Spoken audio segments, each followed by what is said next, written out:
तो देखो last class में साइंस में हमने क्रोमोसोम्स के बारे में कुछ बातें जानी थी कि न्यूक्लियस के अंदर क्या होता है, क्रोमोसोम्स।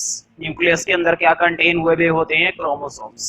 और मैंने बताया था क्रोमोसोम्स ही एक ऐसी चीज होती है जिसकी वजह से पेरेंट जनरेशन के कैरेक्टर दूसरी जनरेशन में क्या होते हैं, transfer.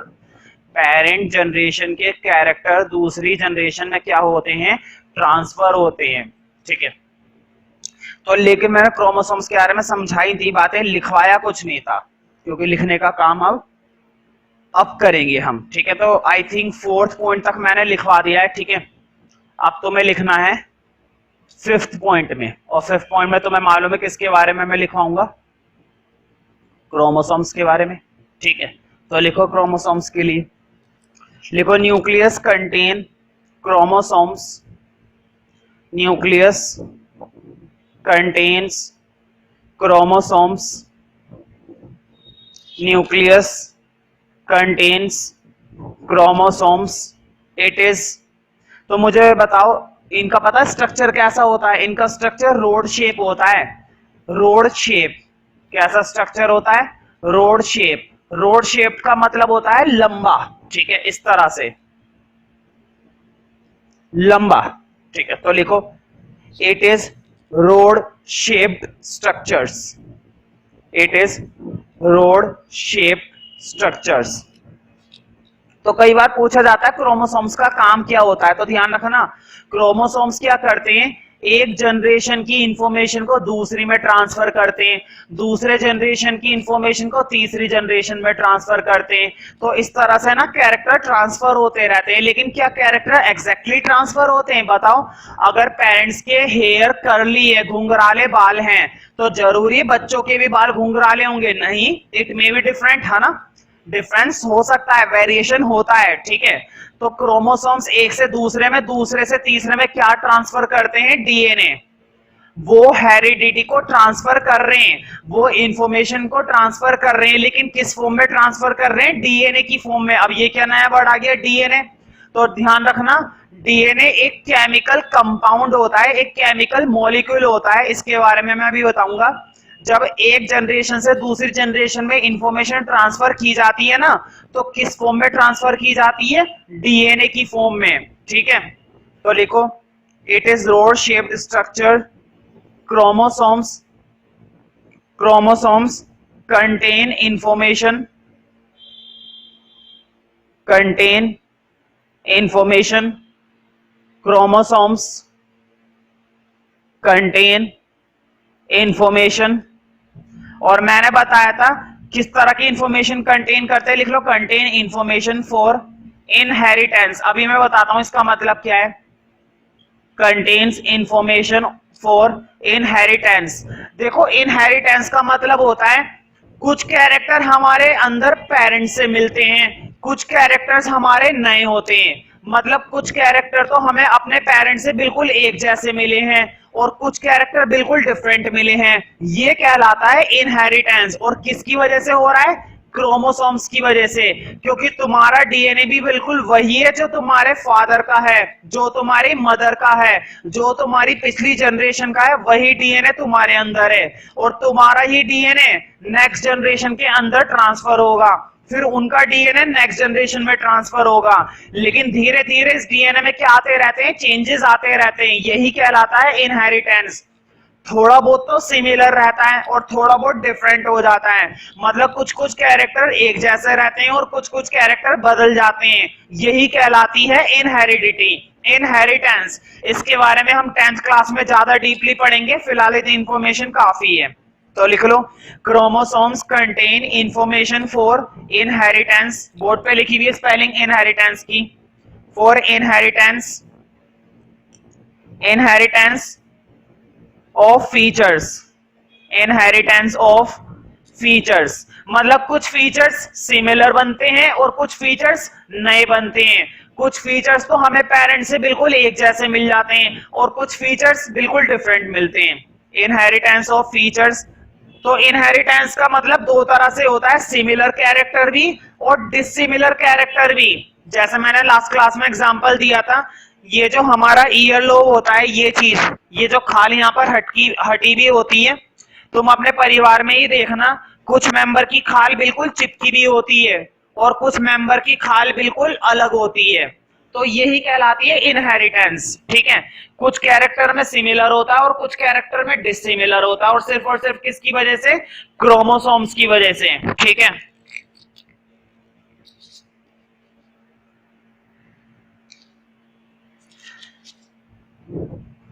for inheritance of features from parents to next generation, from parents to next generation, from parents to next generation, parents to next generation. और किस फॉर्म में ट्रांसफर करते हैं क्रोमोसोम्स? ये कैरेक्टर डीएनए की फॉर्म में लिख लो, in the form of DNA. इसके बारे में मैं भी लिखवा देता हूं, in the form of DNA, from parents to next generation in the form of DNA। ठीक है, अब हम आगे की बातें नोट में लिखेंगे। अब लिखो नोट के अंदर फर्स्ट पॉइंट, लिखो नोट के अंदर फर्स्ट पॉइंट। पहले तो मैं डीएनए की फुल फॉर्म लिखवाऊंगा और ध्यान रखनी है डीएनए की फुल फॉर्म। लिखो फर्स्ट पॉइंट के अंदर डीएनए, अब इसकी फुल फॉर्म लिखो। डी, इसकी होती है डीऑक्सी राइबो न्यूक्लिक एसिड। ध्यान रखना ये पूरा एक वर्ड है, डीऑक्सी राइबो न्यूक्लिक एसिड। ठीक है, तो ये डीएनए की फुल फॉर्म होती है। ये एक कार्बन का मॉलिक्यूल होता है, एक मॉलिक्यूलर होता है जो एक जनरेशन से दूसरी जनरेशन में क्या ट्रांसफर करता है? कैरेक्टर। ध्यान रखना, बोर्ड पे देखो, क्रोमोसोम्स एक बॉडी से दूसरी बॉडी में क्या ट्रांसफर कर रहा है? कैरेक्टर। लेकिन किसके थ्रू? डीएनए के थ्रू। मतलब वो एक जनरेशन का डीएनए दूसरी जनरेशन में क्या कर देता है? ट्रांसफर। डीएनए भी खुद काम नहीं करता, डीएनए के भी अंदर पता है क्या होते हैं? जीन्स होते हैं, जीन्स। जीन्स क्या करते हैं? डीएनए भी बहुत चालू है, डीएनए भी अपना काम किस पर डाल देता है? जीन्स पर। डीएनए क्या करता है? एक बॉडी के जीन्स दूसरी बॉडी में, दूसरी जनरेशन के जीन्स तीसरी जनरेशन में, तीसरी जनरेशन के जीन्स चौथी जनरेशन में। तो इस तरह से वो जनरेशन जनरेशन क्या ट्रांसफर करते हैं? जीन्स। ठीक है, GENES। अभी मैं लिखवा दूंगा, तो कई बार एक नंबर में आया है पेपर में, व्हाट इज जीन? जीन होता क्या है? तो मुझे बताओ, जीन की हेल्प से कौन काम करता है? डीएनए। डीएनए की हेल्प से कौन काम करता है? क्रोमोसोम्स। क्रोमोसोम्स एक बॉडी के डीएनए को दूसरे में ट्रांसफर कर रहा है। डीएनए के थ्रू एक जनरेशन के जीन्स दूसरी जनरेशन में ट्रांसफर हो रहे हैं। तो जीन्स डीएनए की क्या होती है? Functional segment. मैंने क्या बोला? Functional segment. मतलब अगर जीन्स ना हो ना तो डीएनए फंक्शन नहीं कर पाएगा, डीएनए ना हो तो क्रोमोसोम्स फंक्शन नहीं कर पाएंगे। ठीक है, तो जीन्स क्या होती है? डीएनए की फंक्शनल सेगमेंट होती है। जीन्स की वजह से ये डीएनए का काम बनता है, वरना उसका काम ना बने। तो लिखो from parents to next generation in the form of DNA. खैर, नोट के अंदर फर्स्ट पॉइंट में तुमने डीएनए की फुल फॉर्म लिख ली है, डीऑक्सी राइबो न्यूक्लिक एसिड। एक और लिख लो, जब डीएनए की बात हुई है तो एक और होता है न्यूक्लियस के अंदर, आरएनए। आरएनए में पता है क्या लिखना है? बस राइबो से लिखना है। लिखो राइबो न्यूक्लिक एसिड। ठीक है, जब बात हो ही रही थी डीएनए की तो मैंने हाथ के हाथ आरएनए भी लिखवा दिया। तो ध्यान रखना, क्रोमोसोम्स के अंदर डीएनए, डीएनए के अंदर जीन्स। लेकिन ध्यान रखना, क्रोमोसोम्स के अंदर सिर्फ डीएनए ही नहीं होता, क्रोमोसोम्स के अंदर और भी दो चीजें होती हैं। क्रोमोसोम्स में डीएनए तो होता ही होता है, लेकिन क्रोमोसोम्स के अंदर बॉडी के लिए जरूरी मात्रा में क्या होता है? प्रोटीन। ठीक है, ये बात इंपॉर्टेंट है। तो नोट के थर्ड पॉइंट में लिखो, सेकंड पॉइंट में तो तुमने आरएनए की फुल फॉर्म लिखी है, थर्ड पॉइंट में लिखो ये बात, लिखो क्रोमोसोम्स कंपोज्ड ऑफ। कई बार क्वेश्चन पूछा गया है, क्रोमोसोम्स किस चीज को कंपोज करता है, मतलब वो किससे बना हुआ होता है? तो ध्यान रखना, क्रोमोसोम्स में भी दो चीजें होती हैं, एक तो डीएनए और एक प्रोटीन। और ये दोनों ही चीजें किसके अंदर है? किसके अंदर बात चल रही है? न्यूक्लियस के अंदर। Chromosomes composed of DNA and protein, मतलब वो इनको क्या करता है, कंपोज करता है, composed of DNA and protein, composed of DNA and protein. तो कई बार एक नंबर में पूछा गया है, मैंने बताया था ना डीएनए किसके थ्रू काम करता है, जीन्स के थ्रू। तो कई बार एक नंबर में पूछा गया है डीएनए की फंक्शनल सेगमेंट का नाम बताओ, मतलब डीएनए किसके थ्रू काम करता है। तो ध्यान रखना, तुम्हें एक नंबर में क्या बता देना है, जीन्स दो तरह से आता है, एक तो वो पूछेंगे व्हाट इज जीन, जीन होता क्या है, तो तुम्हें बताना है gene is the functional segment of DNA, ठीक है।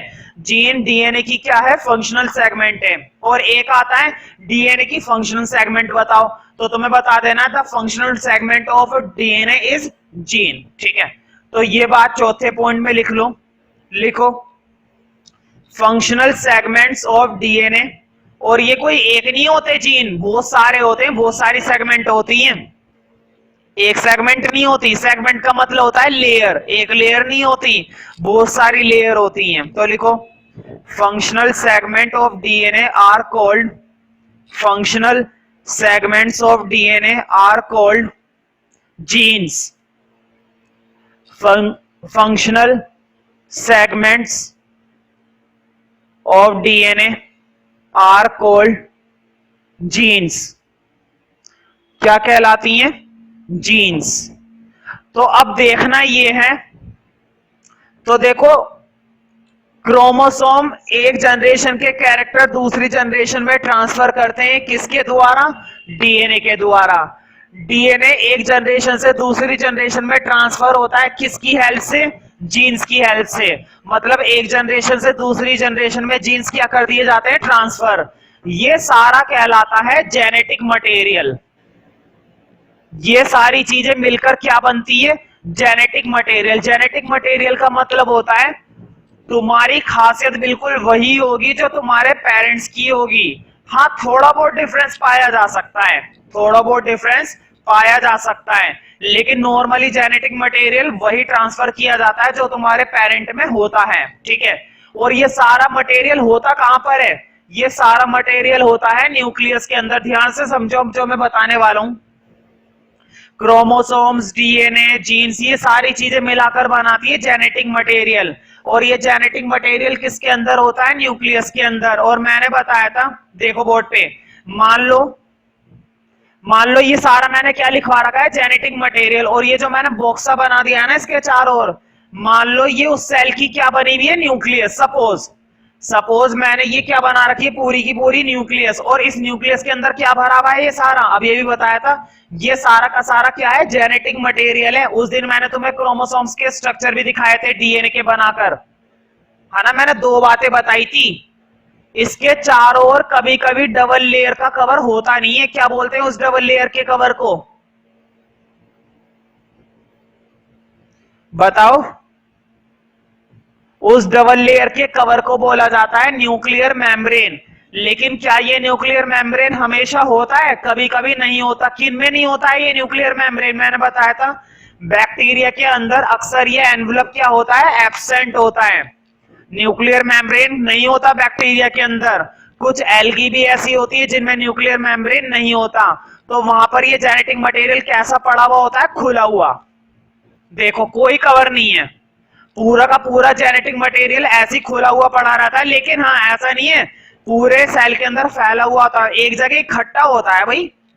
बेशक न्यूक्लियस के चारों ओर कोई कवर नहीं है, लेकिन फिर भी ये सारा जेनेटिक मटेरियल एक जगह इकट्ठा होता है, यानी कि पूरे सेल में फैला हुआ होता है। तो किस में होता है, बैक्टीरिया में। कई बार पूछा गया है एक नंबर में, क्या बैक्टीरिया के अंदर न्यूक्लियर मेम्ब्रेन होता है, तो तुम्हारा आंसर होना चाहिए no, it contain no nuclear membrane, उसमें कोई न्यूक्लियर मेम्ब्रेन नहीं होता।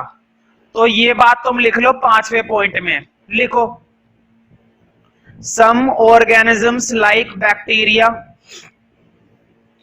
some organisms like bacteria, the nuclear membrane is absent, the nuclear membrane is absent. Some organisms like bacteria, the nuclear membrane is absent, वहां पर कोई nuclear membrane नहीं होता। और मैंने बताया था अगर न्यूक्लियर मेम्ब्रेन नहीं होता तो ये जेनेटिक मटेरियल खुला पड़ा रहता है। मैं ये तो नहीं कह रहा पूरे सेल में फैला हुआ होता है, लेकिन हाँ भाई खुला हुआ है तो इधर उधर मूव तो करेगा ही करेगा थोड़ा बहुत। बेशक जेनेटिक मटेरियल के चारों ओर कोई कवर नहीं है और वो एक जगह इकट्ठा हुआ है, लेकिन फिर भी कहां तक है जेनेटिक मटेरियल पता ही नहीं चलता। तो लगभग लगभग ये जेनेटिक मटेरियल थोड़ा थोड़ा फैला हुआ भी होता है। मैं ये नहीं कह रहा पूरे सेल में फैला हुआ होता है, लेकिन पता ही नहीं चलता, कहीं से भी निकल रहा होता है बाहर। इस तरह से पूरे सेल के अंदर तो नहीं, लेकिन लगभग फैला हुआ होता है। ठीक है, तो इस चीज का ध्यान रखना। तो अब हम नेक्स्ट टॉपिक करेंगे इसी के बेस पर। बात समझ में आ गई कि कुछ ऑर्गेनिज्म में न्यूक्लियर मेम्ब्रेन होता है और कुछ ऑर्गेनिज्म में न्यूक्लियर मेम्ब्रेन नहीं होता। प्लांट के अंदर न्यूक्लियर मेम्ब्रेन होता है, हमारे अंदर न्यूक्लियर मेम्ब्रेन होता है, एलिफेंट के अंदर न्यूक्लियर मेम्ब्रेन होता है सेल के अंदर, माउस के अंदर मतलब चूहे के अंदर न्यूक्लियर मेम्ब्रेन होता है, मछली के अंदर, सबके अंदर होता है। कुछ बैक्टीरिया या कुछ एल्गी या एक दो फंजाई ले लो ऐसी हैं जिनमें न्यूक्लियर मेम्ब्रेन क्या होता है, एब्सेंट। अब ध्यान रखना जिनका कोई न्यूक्लियर मेम्ब्रेन नहीं है, दो बातें हो गई। कुछ सेल ऐसे जिनका न्यूक्लियर मेम्ब्रेन एब्सेंट है, मतलब जेनेटिक मटेरियल कैसा पड़ा हुआ है, खुला हुआ, यूं ही बिखरा हुआ है। पूरे सेल के अंदर जेनेटिक मटेरियल खुला हुआ पड़ा हुआ है। और एक ऐसा न्यूक्लियर मेम्ब्रेन है जो प्रेजेंट है, मतलब जेनेटिक मटेरियल एक सर्कल के अंदर है, बंद है, उसके चारों ओर क्या लगी हुई है, बाउंड्री। ठीक है, तो ध्यान से देखो, ये भी न्यूक्लियस के अंदर है, ये भी न्यूक्लियस के अंदर है। ध्यान से सुनना मेरी बातों को, बहुत इंपॉर्टेंट बातें बताऊंगा। ये भी न्यूक्लियस के अंदर है जेनेटिक मटेरियल, ये जेनेटिक मटेरियल भी न्यूक्लियस के अंदर है, लेकिन इसके चारों ओर कोई कवर नहीं है, सारा मटेरियल कैसा पड़ा हुआ है, खुला। ठीक है, और इसके चारों ओर न्यूक्लियर मेम्ब्रेन है, क्योंकि मैं कौन सा हेडिंग करवा रहा हूं, न्यूक्लियर मेम्ब्रेन के प्रेजेंट वाला। तो ध्यान रखना जिनमें प्रेजेंट होता है, जिनमें प्रेजेंट होता है न्यूक्लियस बंद बिल्कुल, न्यूक्लियर मेम्ब्रेन भी, ऐसे सेल होते हैं, ऐसे सेल कहलाते हैं यूकैरियोटिक। नया वर्ड आ गया ना, यूकैरियोटिक सेल। ऐसे सेल क्या कहलाते हैं, यूकैरियोटिक सेल। ठीक है, जिनके अंदर क्या प्रेजेंट होता है, न्यूक्लियर मेम्ब्रेन, जिनका जेनेटिक मटेरियल बंद होता है, ऐसे सेल क्या कहलाते हैं, यूकैरियोटिक सेल। लेकिन जिनका मटेरियल खुल, जैसे यूकैरियोटिक सेल जैसे कि हमारे प्लांट्स के, जैसे कि ह्यूमन बीइंग मतलब हम लोग, जैसे कि कैट, डॉग, ठीक है, ये सब। लेकिन जिनके अंदर कोई न्यूक्लियर मेम्ब्रेन नहीं है, सारा सामान खुला पड़ा हुआ है, ऐसे सेल कहलाते हैं, ऐसे सेल कहलाते हैं प्रोकैरियोटिक सेल। कौन से सेल होते हैं ये, प्रोकैरियोटिक सेल, मतलब जिनका जेनेटिक मटेरियल ओपन होता है, खुला हुआ होता है। अब मैं दूसरा वर्ड बोलूंगा, देखो ये काम भी न्यूक्लियस के अंदर है, ये काम भी न्यूक्लियस के अंदर है, लेकिन यहां पर जेनेटिक मटेरियल बंद है ना, क्लोज है, ऐसी न्यूक्लियस कहलाती है ट्रू न्यूक्लियस। मतलब ये क्या कहलाती है, असली न्यूक्लियस। ये असली है इसका मतलब ये नहीं है ये नकली है, इसका भी वही काम है, इसके भी वही फंक्शन है, कंटेन इंफॉर्मेशन को अगली जनरेशन में पहुंचाना, अगली जनरेशन को तीसरी जनरेशन में पहुंचाना, इसका भी वही काम है, इसका भी वही काम है। लेकिन फर्क किस चीज का है, इसके चारों ओर तो बाउंड्री लगी हुई है, मतलब क्या लगी हुई है, न्यूक्लियर मेम्ब्रेन, इसलिए इसको क्या बोला गया है, ट्रू न्यूक्लियस, कि बिल्कुल सही न्यूक्लियस है, सच्ची न्यूक्लियस। लेकिन यहां पर नकली न्यूक्लियस होती है तो यहां पर बोला जाता है फॉल्स न्यूक्लियस। क्या बोला जाता है, फॉल्स न्यूक्लियस। तो मुझे बताओ, मैंने बताया था प्रोकैरियोटिक वो होते हैं जिनके अंदर जेनेटिक मटेरियल खुला पड़ा रहता है। अब ये भी मैंने एग्जांपल दिया था ना बैक्टीरिया का, बैक्टीरिया के अंदर जेनेटिक मटेरियल खुला पड़ा रहता है। तो मुझे बताओ बैक्टीरिया के अंदर कौन सा सेल होता है, प्रोकैरियोटिक या यूकैरियोटिक? भाई प्रोकैरियोटिक ही बनेगा, वो तो तब बनता है जब जेनेटिक मटेरियल बंद हो, लेकिन बैक्टीरिया में खुला पड़ा रहता है। तो बैक्टीरिया में होता है प्रोकैरियोटिक सेल, ना कि यूकैरियोटिक सेल। डिफरेंस समझ में आ रहा है? देखो डिफरेंस मेन तो बस यही है, यूकैरियोटिक में ट्रू न्यूक्लियस होता है, प्रोकैरियोटिक में फॉल्स न्यूक्लियस होता है। यूकैरियोटिक में जेनेटिक मटेरियल न्यूक्लियर मेम्ब्रेन के चारों ओर बंद होता है, और प्रोकैरियोटिक में जेनेटिक मटेरियल खुला पड़ा रहता है, क्योंकि यहां पर कोई न्यूक्लियर मेम्ब्रेन नहीं होती है। ठीक है, तो ये बातें तुम्हें क्लियर हो गई होंगी। अगर इसको वीडियो पोस्ट करके इस तरह से स्ट्रक्चर को उतारना चाहो ना तो ड्रॉ कर सकते हो, कोई दिक्कत नहीं है। ना तो टेस्ट में बनाना जैसा मैंने अभी ये ड्रॉ करवाया था, ना ही पेपर में, लेकिन हाँ तुम्हें ध्यान रखने के लिए इसको ड्रॉ किया जा सकता है। अब हम जरा नेक्स्ट हेडिंग करेंगे, तो मुझे बताओ, बोर्ड पे देखो, ऐसे ऑर्गेनिजम्स, बोर्ड पे देखो, ऐसे ऑर्गेनिजम्स जिनके अंदर न्यूक्लियर मेम्ब्रेन नहीं होता। क्रॉस का मतलब समझते हो? नहीं होता। ऐसे ऑर्गेनिज्म जिनके अंदर न्यूक्लियर मेम्ब्रेन नहीं होता, उनको हम क्या बोलते हैं? Prokaryotic cell. उनके अंदर कौन सा सेल होता है? प्रोकैरियोटिक। उनके अंदर कैसी न्यूक्लियस होती है? False nucleus. बात समझ में आई या नहीं?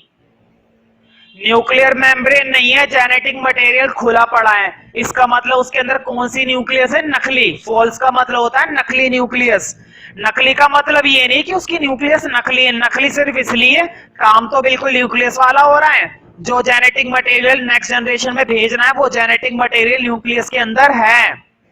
इसका मतलब ये नहीं कि जेनेटिक मटेरियल है ही नहीं, नकली इसलिए बोला गया है क्योंकि उसके चारों कोई मेम्ब्रेन नहीं है। ठीक है, अब जरा एक और देखो, ऐसे चिपक जाएंगी बायो की सारी बातें कि शायद ही भूलोगे अगर प्रॉपर तरीके से पढ़ोगे। मान लो ऐसा ऑर्गेनिज्म है जिसके अंदर न्यूक्लियर मेम्ब्रेन प्रेजेंट है, टिक कर दिया, टिक का मतलब है। ऐसे ऑर्गेनिज्म के अंदर कौन सा सेल होता है? यूकैरियोटिक। ऐसे ऑर्गेनिज्म में कौन सा सेल होता है? यूकैरियोटिक। और ऐसी ऑर्गेनिज्म की न्यूक्लियस क्या कहलाती है? True nucleus. बातें याद रहेंगी? देखो बहुत कितना अच्छा सा तरीका है, दो डेफिनेशन याद हो गई। देखो बोर्ड पे, prokaryotic cell is a cell which contain no nuclear membrane. ध्यान से सुनो, prokaryotic cell is a cell which contain no nuclear membrane, जिसमें कोई न्यूक्लियर मेम्ब्रेन नहीं होती, एंड हैव फॉल्स न्यूक्लियस, जिसका न्यूक्लियस कैसा होता है? फॉल्स। अब इधर देखो, eukaryotic cell is a cell which contain nuclear membrane, which contain nuclear membrane and have true nucleus, जिसके पास true nucleus होता है। बात समझ में आ गई ना? अब ये तो हो गया ड्रॉ करने की बातें, अब हम जरा टर्म्स को लिखेंगे। ठीक है, तो अब इस चैप्टर का नेक्स्ट हेडिंग डालना है। तुम ऐसे ड्रॉ करना चाहो ना, जैसे मैंने दोनों डेफिनेशन लिखवाई हैं, तो तुम ऐसे भी ड्रॉ कर सकते हो, ऐसे ज्यादा याद रहेंगी बातें। लेकिन अब जरा हेडिंग डाल दो, यूकैरियोटिक एंड प्रोकैरियोटिक सेल। पहले तो मैं इनकी डेफिनेशन लिखाऊंगा। ठीक है, लिखो फर्स्ट पॉइंट के अंदर। बताओ पहले में किसकी लिखना पसंद करोगे? एक काम करो, पहले लिख लो कैरियोटिक, यूकैरियोटिक की। तो लिखो यूकैरियोटिक की एक छोटी सी डेफिनेशन लिखो। तो मुझे बताओ यूकैरियोटिक के अंदर न्यूक्लियर मेम्ब्रेन होता है, तो लिखो organisms whose cells have organisms whose cells have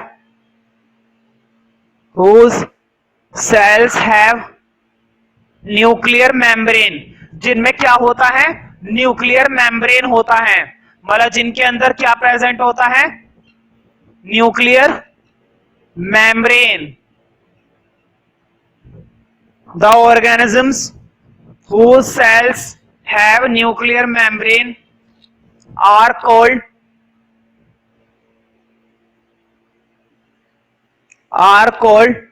eukaryotic organism, are called eukaryotic organism। उनको हम बोलना पसंद करते हैं यूकैरियोटिक ऑर्गेनिज्म। ठीक है, आर कॉल्ड यूकैरियोटिक ऑर्गेनिज्म। देखो मैंने यूकैरियोटिक सेल लिखवाया है, तुम यूकैरियोटिक सेल के लिए भी यही डेफिनेशन लिख सकते हो। मैंने डेफिनेशन में क्या लिखवा दिया, are called eukaryotic organism. Organism के लिए भी लिख सकते हो और सेल के लिए भी लिख सकते हो। अगली डेफिनेशन लिखो, अगली डेफिनेशन है प्रोकैरियोटिक।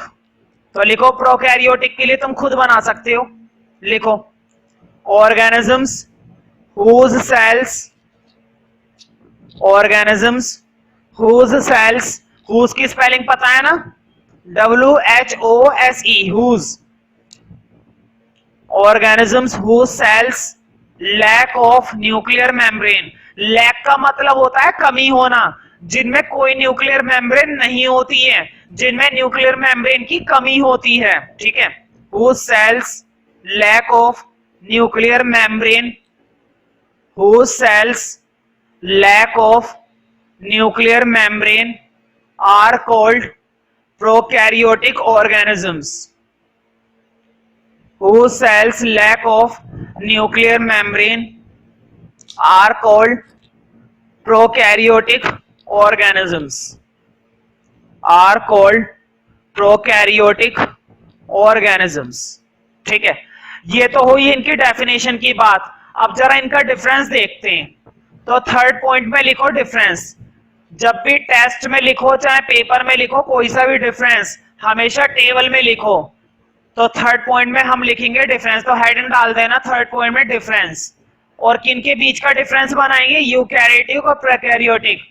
तो हमेशा इस तरह से लिखे करो टेबल बनाकर, इस साइड लिखना प्रो और इस साइड लिखना यू, मतलब प्रोकैरियोटिक इधर और यूकैरियोटिक इधर। तो लिखो पहला डिफरेंस। अब डिफरेंस तुम बड़े आसानी से लिख पाओगे। तो मुझे बताओ,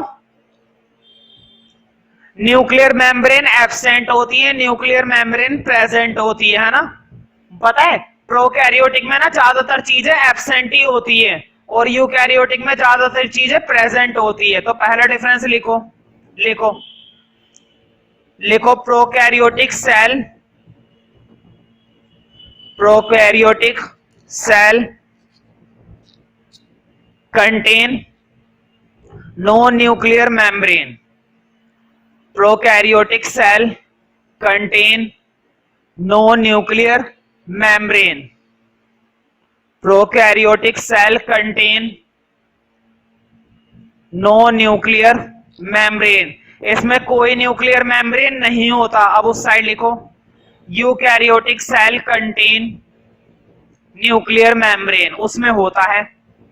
eukaryotic cell contain nuclear membrane, contain nuclear membrane. तुम्हें मालूम है ना, जेनेटिक मटेरियल बोला था मैंने, क्रोमोसोम्स की बात आई थी ना।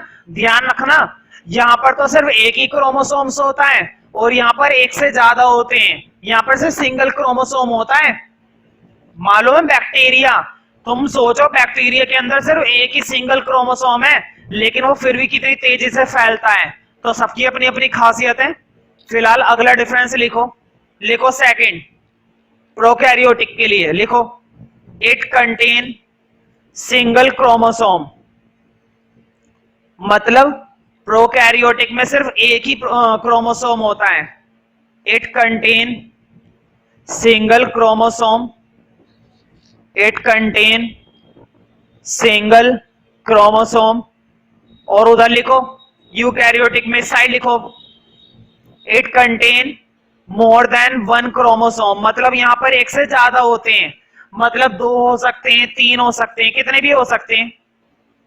It contain more than one chromosome, it contain more than one chromosome. देखो अभी मैंने तुम्हें ये नहीं पढ़ाई है ऑर्गेनेल्स, अभी मैंने तुम्हें ये नहीं पढ़ाई है ऑर्गेनेल्स की, ऑर्गेनेल होती क्या है, ठीक है, अभी मैं पढ़ाऊंगा। लेकिन मैं एक बात बता रहा हूं, ध्यान रखना, यहां पर ऑर्गेनेल नहीं होती हैं और यहां पर ऑर्गेनेल होती हैं।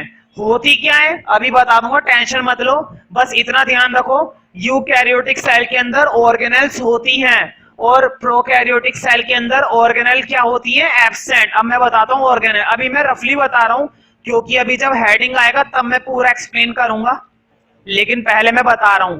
ध्यान रखना, जितनी भी सेल के अंदर एक्टिविटीज करनी होती है ना, एनर्जी ट्रांसफर करना, प्रोटीन बनाना, डीएनए बनाना, ग्लूकोज बनाना, केमिकल तैयार करना, वाटर ट्रांसपोर्ट करना, फूड रखना, स्टार्च तैयार करना, फैट रिलीज करना, जितनी भी एक्टिविटीज होती है सेल के अंदर, वो सारी एक्टिविटी मालूम है किसके द्वारा होती है, ऑर्गेनेल्स के द्वारा। ये सारी एक्टिविटी किसके द्वारा होती है, ऑर्गेनेल्स के द्वारा। और ये ऑर्गेनेल्स किसके अंदर एब्सेंट होती है, प्रोकैरियोटिक में। प्रोकैरियोटिक के अंदर एब्सेंट होती है, इसलिए बैक्टीरिया में ऐसा कुछ भी नहीं होता, तभी तो वो यूनिसेलुलर है। ले दे के वो यूनिसेलुलर है, तो उसके अंदर ऑर्गेनेल कहां से आएंगी, कुछ नहीं होता इसके अंदर। ठीक है, तो अगला डिफरेंस लिखो, तीसरा डिफरेंस। तो सेल ऑर्गेनेल यहां पर नहीं होती, सिर्फ कहां पर होती है, यूकैरियोटिक के अंदर। तो लिखो प्रोकैरियोटिक सेल,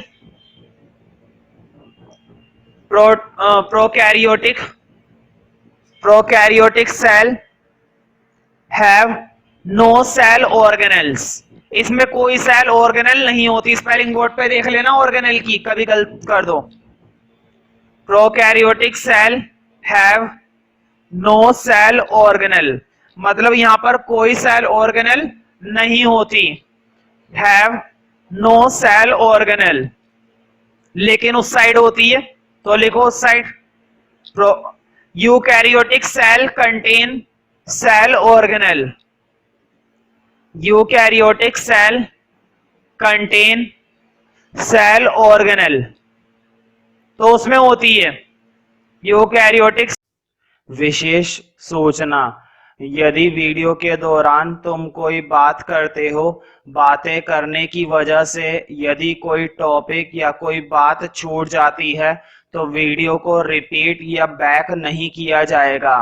उस स्थिति में वो टॉपिक तुम्हारा छूट जाएगा। यदि बात करते हुए मैं तुम्हें देख लेता हूं, तो तुम्हें पनिशमेंट दी जाएगी, तुम्हें पनिश कर दिया जाएगा। Karyotic cell contain cell organelle, तो उनके अंदर सेल ऑर्गेनेल होती हैं। तो इसी के साथ हम इस डिफरेंस को खत्म कर देते हैं, इतने पॉइंट काफी हैं। देखो मैंने बताया था सेल किससे बना हुआ होता है, वो हम पढ़ रहे हैं।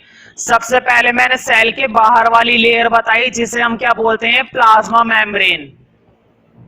ठीक है, फिर उसके अंदर एक चीज बताई, मान लो ये पूरा सेल है, कंप्लीट कर दी मैंने लेयर। ठीक है, रफली मान लो।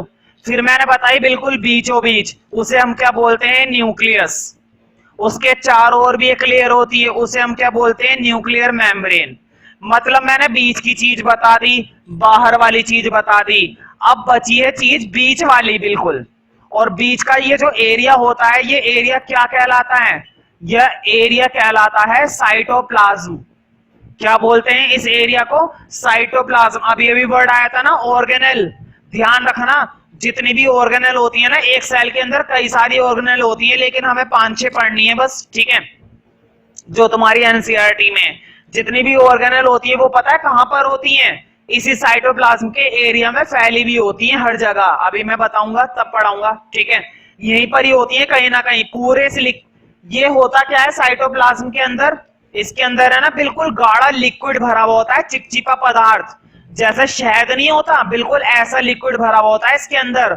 और उसी लिक्विड के अंदर क्या रखी हुई होती है, ऑर्गेनेल्स। उन्हीं ऑर्गेनेल्स के अंदर सारी एक्टिविटीज होती है सेल की। ठीक है, सेल को एनर्जी देना, फैट रिलीज करना, बहुत सारी एक्टिविटीज है। सारी एक्टिविटीज किसके अंदर चलती है, साइटोप्लाज्म के अंदर। ठीक है, तो ध्यान रखना, न्यूक्लियस और प्लाज्मा मेम्ब्रेन के बीच का ये सारा एरिया क्या कहलाता है, साइटोप्लाज्म।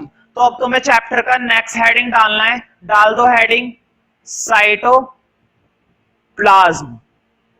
तो तुम्हें मालूम ही है ये वो एरिया है, ध्यान से सुनो, ये सेल का वो एरिया है, न्यूक्लियस को हटाकर और प्लाज्मा मेम्ब्रेन को हटाकर जो भी बचा, ये वो एरिया कहलाता है। तो डेफिनेशन लिखनी बड़ी आसान है इसकी, लिखो मतलब न्यूक्लियस और प्लाज्मा मेम्ब्रेन के अलावा जितना भी एरिया बचा, वो सारा एरिया किसमें आ गया, साइटोप्लाज्म के अंदर। तो लिखो the remaining area of the cell, the remaining का मतलब होता है बचा हुआ, the remaining area of the cell inside the plasma membrane. बताओ प्लाज्मा मेम्ब्रेन के अंदर ही तो है, बाहर वाला एरिया साइटोप्लाज्म थोड़ी ना है, अंदर का एरिया साइटोप्लाज्म है। The remaining area of the cell, the remaining area of the cell inside the plasma membrane, the remaining area of the cell inside the plasma membrane, inside the plasma membrane, inside the plasma membrane other than nucleus, मतलब nucleus को छोड़कर, other than nucleus, the remaining area of the cell inside the plasma membrane other than nucleus, other than nucleus is called cytoplasm, other than nucleus is called cytoplasm, other than nucleus is called cytoplasm।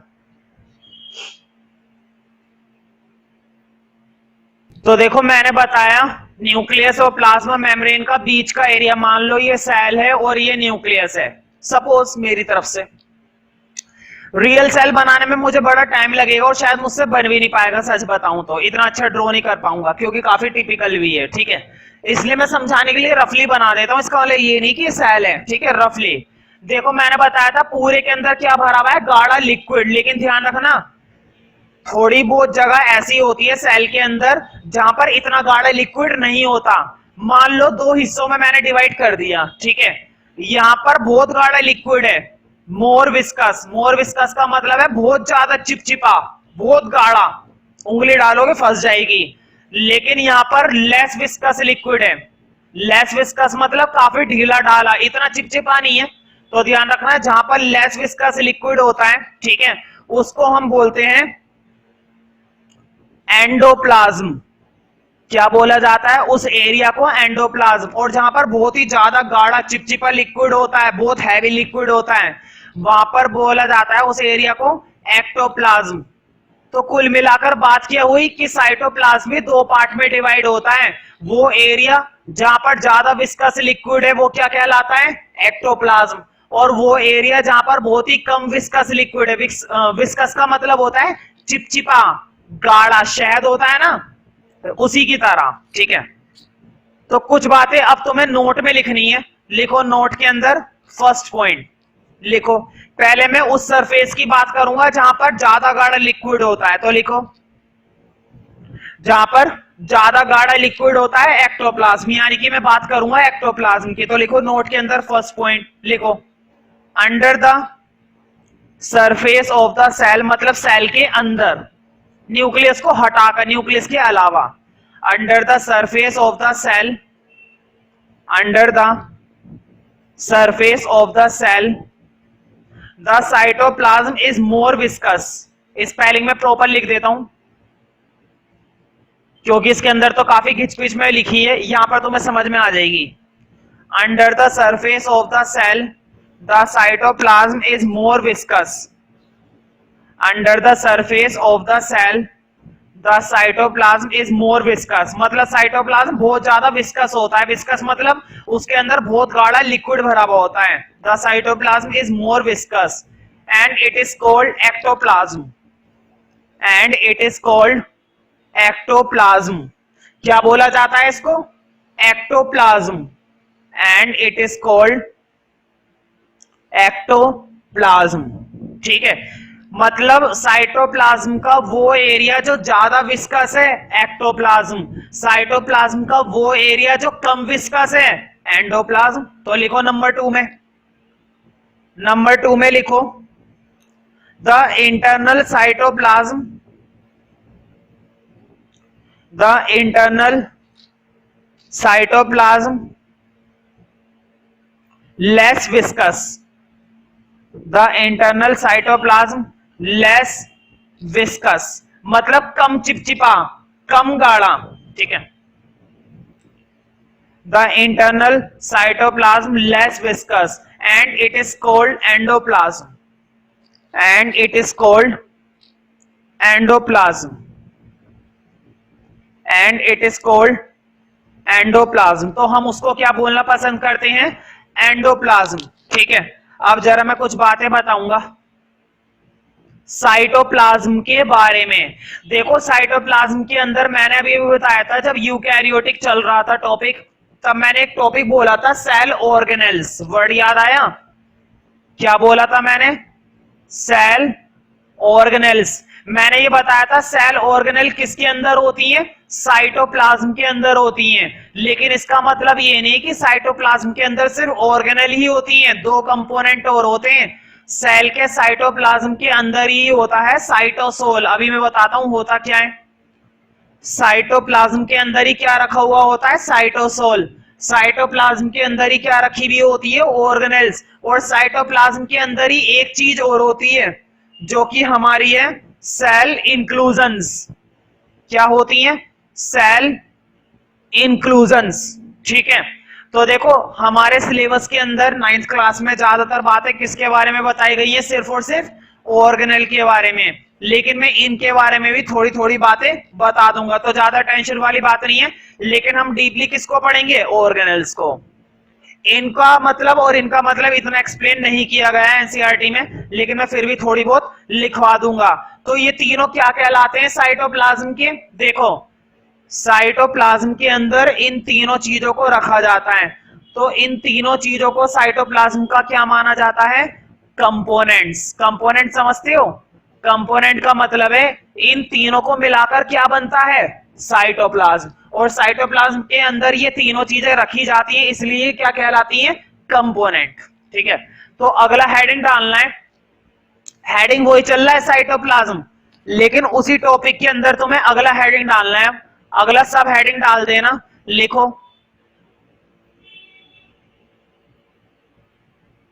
Components of. किसके component पढ़ रहे हैं? Cytoplasm के। तो देखो पूरा लिख लेना, मैंने पूरा नहीं लिखा, तुम्हें लिखना है कंपोनेंट्स ऑफ साइटोप्लाज्म, पूरा लिखना। ठीक है, तो पहले तो तीनों component capital A B C करके लिखो। लिखो कैपिटल ए। कैपिटल ए तुम्हें मालूम है साइटोसोल। लिखो, यहीं से देख के लिख लो, मैं दोबारा नहीं लिख रहा। लिखो capital A cytosol, capital B cell organelles, capital B cell organelles, और कैपिटल सी लिखो सेल इंक्लूजन्स। कैपिटल सी लिखो सेल इंक्लूजन्स, सेल इंक्लूजन्स।